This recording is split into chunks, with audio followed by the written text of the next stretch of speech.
Dr. Som, please. Thank you for the kind introduction, respected chairpersons, discussants, senior faculty members, teachers, and colleagues. After hearing the scenarios, the master talks by everybody here, I feel humbled to be standing in front of you, not because I know more, but because I have listened more than what it is there in store. And everybody said it right. Coming to a conference to gain knowledge and reading from a computer is something different. You can gain a lot of knowledge from the computer itself, but listening to experts and gaining their wisdom. So listening to their wisdom gives you knowledge to help you gain wisdom in your practice. And that's what the key would be. And also the camaraderie of all the people here will increase the lifespan, I suppose, as told by Dr. Hiramat. So with that words, I'll start. Bradycardia, I think the lesser the heart rate, more the lifespan. But why do you want to treat it then? You should not treat it, right? So unless the patient is symptomatic, you don't treat sinus bradycardia. Unless the patient has problems, you don't treat. So my talk would be divided into three major parts: case scenarios and recent advances, and a takeaway message. True bradycardia is only sinus bradycardia and AV block. You cannot have bradycardia because of anything else. Pseudo bradycardia in the current world is because of all the digital devices. It can be APC driven, VPC driven, under sensing of your smartwatches causing bradycardia, sensing the sleep bradycardia as pathological bradycardia. So all those things put together make you a little bit tense. Pathological bradycardia is what we treat if the patient has symptoms. So a typical case of bradycardia, sick sinus syndrome in the elderly since long, and with a normal echo, the patient comes to you with symptoms, you treat that. A patient with AV block, here is 2:1 AV block, no chest pain, normal echo, occasional giddiness, so symptomatic bradycardia, you treat the patient by a typical pacemaker, single chamber pacemaker, double chamber pacemaker, or if LV dysfunction is there, a CRT. Right? That is how we treat, general. So what is the challenge? Why do you want to have that challenge of getting into bradycardia? 90% of cases are these typical cases.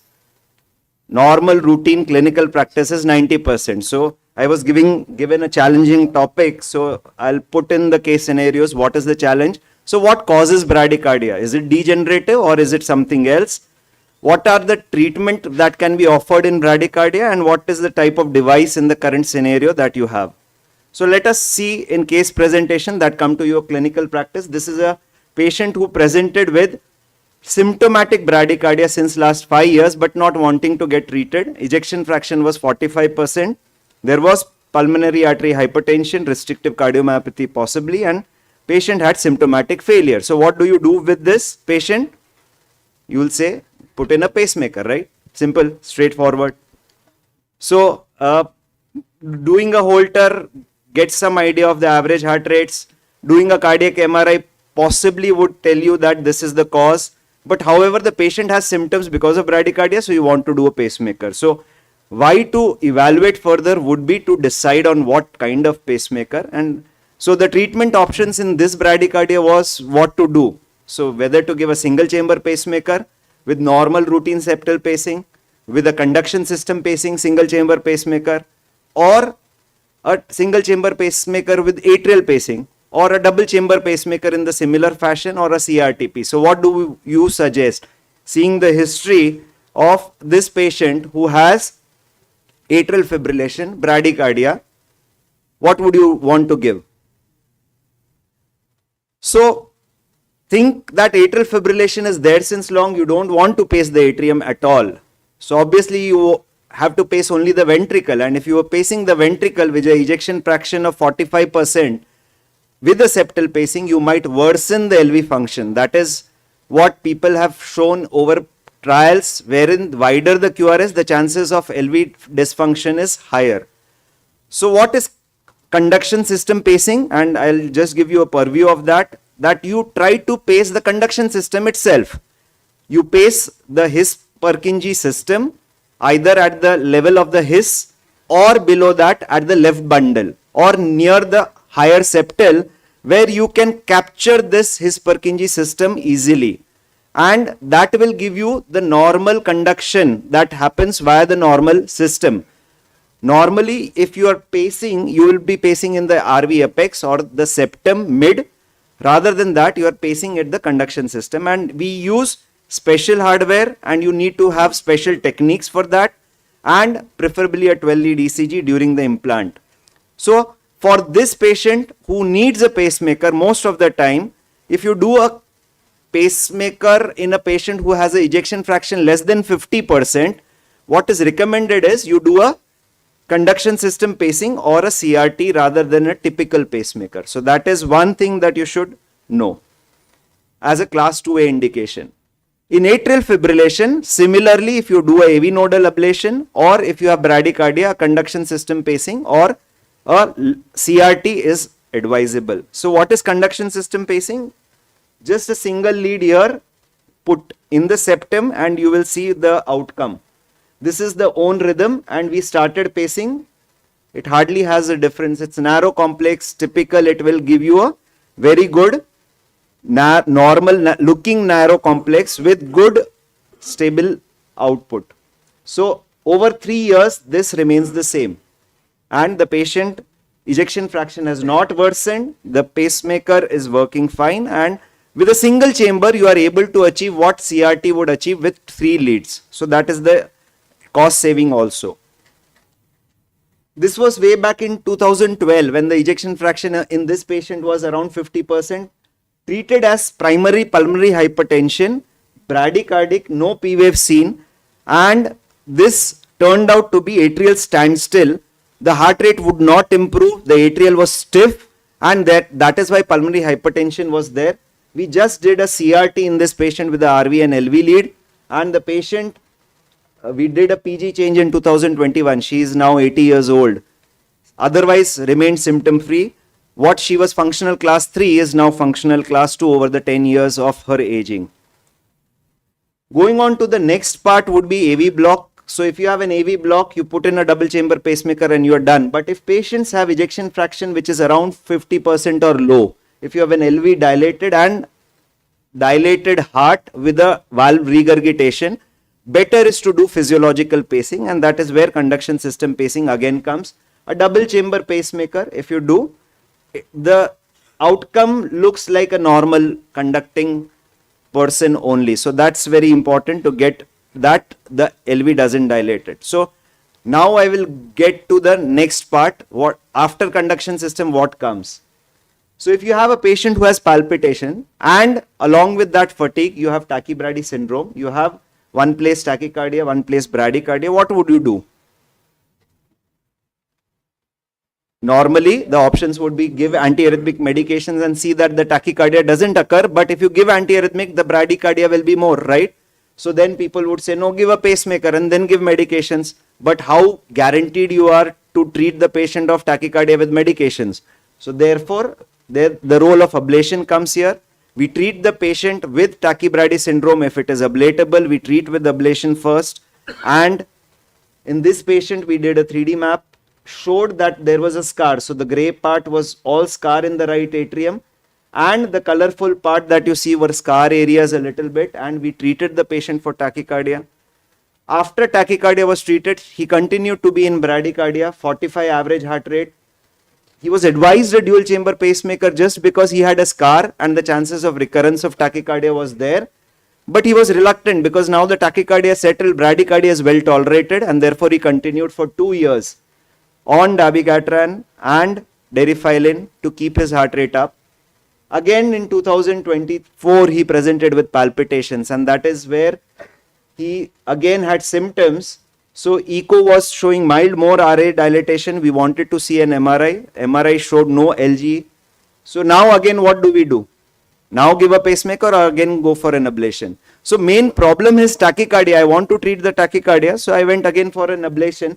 And if you see, the scar has progressed and the RA has dilated much more than what it was before. So this is a progression of disease. And if you see, there is no living muscle in the whole of the right atrium. So suppose if I would have done a pacemaker, it would not be pacing now the right atrial appendage at all because there is no signal in that area. there would be no pacing at all in the atrium, and I would have ended up doing a ventricular pacing in this patient. So there is no capture at all in EP study, and the average heart rate post ablation was around 42 only.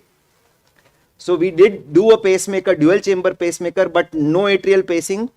Therefore, we had to do a left atrial pacing. Left atrial pacing was done by a epicardial pacemaker put on the left atrial appendage. So it was a simple procedure, 45 minutes of thoracotomy, and this will give you more insight as to how to operate, because many a times you will say, no, the lead failed. No, it's not the lead failed, it's the disease which progressed. Coming on to the other part, wherein you need to find out what is the cause, very important. So garden variety complete heart block, but in a young patient, 52. Why should a 52-year-old have a complete heart block? And that too with TROP positive and angiogram being normal. So something wrong has to be there, and that wrong has to be seen. But if a patient has long pauses with presyncope, our reflex is to put in a pacemaker. So we did see the echo. We saw that there was no RWMA, no chest pain, and we did put in a pacemaker. But evaluation further we did, and what did we find? So after discharge, it was very important to say, no, we need to evaluate further. And that evaluation led to a PET scan which showed that there was an uptake, abnormal uptake into the myocardium in the infralateral area, suggestive of possible sarcoid heart disease. Now, I would have treated by a pacemaker, but the sarcoidosis is not treated, right, by pacing, and that's very important. Managed with steroids and methotrexate later on, and after 3 months there was no uptake at all. So treating the disease per se is very important, and the next example will show you why. Again, a 28-year-old presenting with complete heart block or high-grade AV block, symptomatic but not wanting a pacemaker. We evaluated, PET scan was positive, again a single nodule there. We asked him to get a pacemaker done, but he was delaying again and again. But if you have patients who have not been put in a pacemaker and you want to plan this patient a pacemaker, the recommended therapy is a dual chamber ICD. Why? Because sarcoid heart disease can cause ventricular arrhythmia itself. And no matter, we could see in this patient itself that he did not agree for an ICD, and we put in a pacemaker. Echo was still normal, but he had VT on the patient's follow-up. So he had a clinical VT on a patient on follow-up. We did a PET scan again. PET scan showed increase in the uptake. We had advised steroid, but then he said, I did not take steroid because it was my marriage that time. So he did not take steroids. He failed to take the treatment for sarcoids. He ended up with a VT. So if you don't treat these patients early enough, they end up having more disease, and later on they also may develop LV dysfunction further.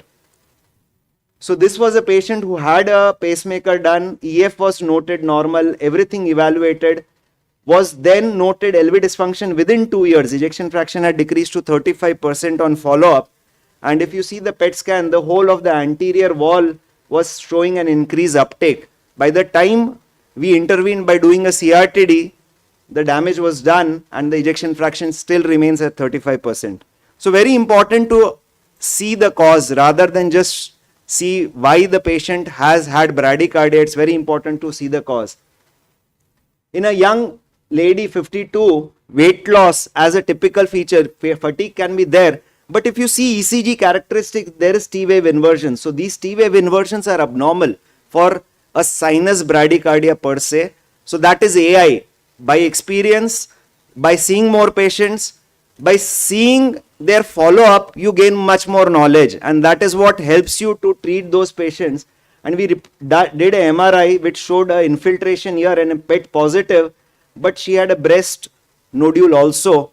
It turned out that the patient had a breast CA with metastasis causing the sinus bradycardia. So the first presentation of sinus bradycardia was this breast metastasis. She had flutter, she had loss of pacing later on, and she eventually did not make it this last year itself, but then we could diagnose what caused the problem.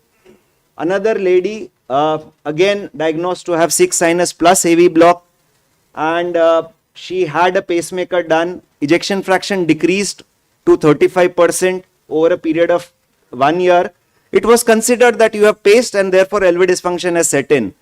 So she also had atrial flutter, and if you see that pacing interrogation had continuous flutter, referred for ablation of flutter as well as treatment to upgrade to a CRT. Now we did a PET which came to be normal, but ESR was very high, 98. Did the ANA profile which showed high values of SSA RO, and then just steroids were given for the patient and ejection fraction improved immediately. So rather than CRT, just a steroid dose for this SLE treated the patient. Again, bradycardia treated for, referred for pacing and had syncope and sweating and vomiting, and we did the HUD test which was having a long pause. So how many would put a pacemaker in this? I think everybody agrees that everybody would. But what is more important is the tummy ear of the patient, and if you see that with bradycardia and Holter, and if you see the Holter recording, it's all night time between 10 o'clock and 4 o'clock in the night, where there were long pauses, and that was classical of sleep apnea. And if you treat sleep apnea, 2001, that was the presentation, 63 heart rate. He continues to be on follow-up till 25, last follow-up 17th, yesterday only, I suppose. And CPAP and weight reduction, these are the two things, no symptoms, no pacemaker, continues to be fine. So treatment of sleep apnea treats the patient symptomatically rather than treating the bradycardia itself. So very important, whom to evaluate for secondary causes are females, acute history, patients who have abnormal brady as well as tachycardia, systemic features are there, skin lesions are there, patients who are obese with sleep apnea and high inflammatory markers, they should be evaluated further. A word about the guidelines. Guidelines are there, but you don't know them. So there we know anybody with less than 60 years with AV block should be evaluated by at least a CT scan, if not by MRI or a PET scan. So it's very important, and these are part of the guidelines. So genetic testing has one more part. Bradycardia, 6-year-old boy diagnosed as long QT, just treated with propranolol. So bradycardia treated with propranolol because the patient had long QT causing torsades, causing syncope. You would have thought that bradycardia was causing the, again a patient, again 15-year-old boy, treated as sick sinus syndrome, multiple years of evaluation, bradycardia persisting, symptoms persisting, and Holter showing long pauses, thought to be post-viral sequelae, and MRI also done which did not show any sequelae, and again Holters were repeated. But finally you should understand that long-standing history in a young person can be genetic in nature, and when we asked for genetic testing, especially that SCN5A and Desmin, it came out to be SCN5A mutation. Now when you have this mutation in this patient, you know that this is a progressive disease and the treatment should be accordingly rather than a post-viral disease. So knowing why this happens is very important to further answer these questions, whether it will progress and what kind of pacemaker the patient would require, because it will progress, the atrium will get burnt out, and you might require a conduction system pacing in that. One more patient, young patient, see epilepsy in children and not getting treated is a arrhythmia underlying, and that is where this child was there, 2:1 AV block. We did a pacemaker with AV block, but post you can see that there was ventricular arrhythmia, and even after that the patient unfortunately had a demise. Why? Because the patient had a myosin heavy chain mutation, which was not recognized before putting in the pacemaker. We could have put in an ICD itself. So it's very important to evaluate well. Similarly, post pacemaker patient develops ptosis and has a Desmin mutation, very important. So these are patients who will present with atrial flutter and LV dysfunction later on, and you need to put in a CRT. Lastly, these advances in bradycardia therapy. If you have patients with infection or a closed venous system, you can go in for an endocardial with venoplasty. You can do from the femoral vein, You can go transhepatic, you can go transjugular, but what is in is the leadless pacemaker, which can be implanted through the femoral, and it's a battery operated small capsule type which goes into the right ventricle, just paces down, and it is now in a VDD format as well as a double chamber format. You can pace the atrium well, you can pace the ventricle both simultaneously. Indications being infection, subclavian stenosis, so lead access is not there, and tricuspid valve disease as the major indication. And for FADS, physician choice, people say, no, I've done a leadless pacemaker. So advantage and disadvantages are there. Problems are also there. There is what we call as a YCRT, so you implant a capsule somewhere and it ablates. Last, about home monitoring, bradycardia treatment. You can monitor without going to the hospital. You can do it on your mobiles, and mobile connected pacemakers are there which will transmit all the data to your treating physician, and then they will say it's right or not. So summarizing, bradycardia is treated easily by pacemaker. Most of the cases do not have secondary causes. And mind you, 90% don't have secondary causes. Only 10% will have to be evaluated, and especially young patients are to be evaluated well.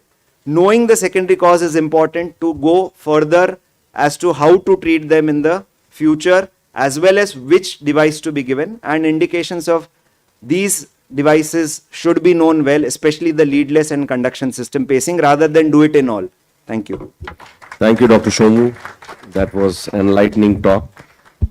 Question and answers, please. The commonest question is when we have to consider the permanent pacemaker after the MI, particularly inferior, because even after the revascularization, sometimes the conduction disturbance persists. So first thing is to know the acute MI caused the ST-less. So prior patients may have asymptomatic complete heart block and may come with MI. That also happens, and we have seen many cases like that. Okay. If it is diagnosed that the MI caused the complete heart block, 7 days is the time that you give. Inferior wall MI recover most of the times. You may give 10 days, 14 days, they'll recover. Anterior wall MI, if you don't pace, they are hemodynamically unstable. And most of them should recover within 5 to 7 days. If they don't, you need to give a device. Okay.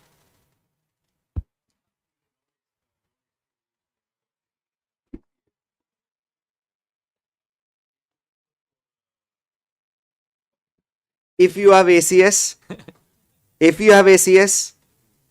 by TROP positive, RWMA, chest pain, angioplasty first, because if you revascularize, it will recover.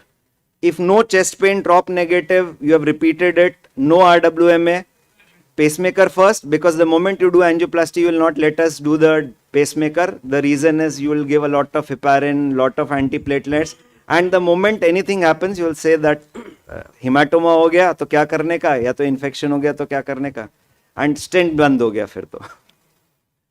So how often you see in conduction system pacing the degeneration, like especially degenerative AV block, you can pace the conduction system pacing, then advance the conduction degeneration, and then you have to reprocedure again.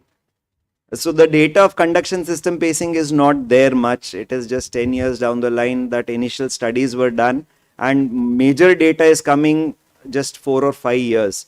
So long-term data is unavailable. It's just simulated data that is available. The problem is if you are pacing the left bundle and it degenerates distally, will it cause some problem? That is the question I think you are.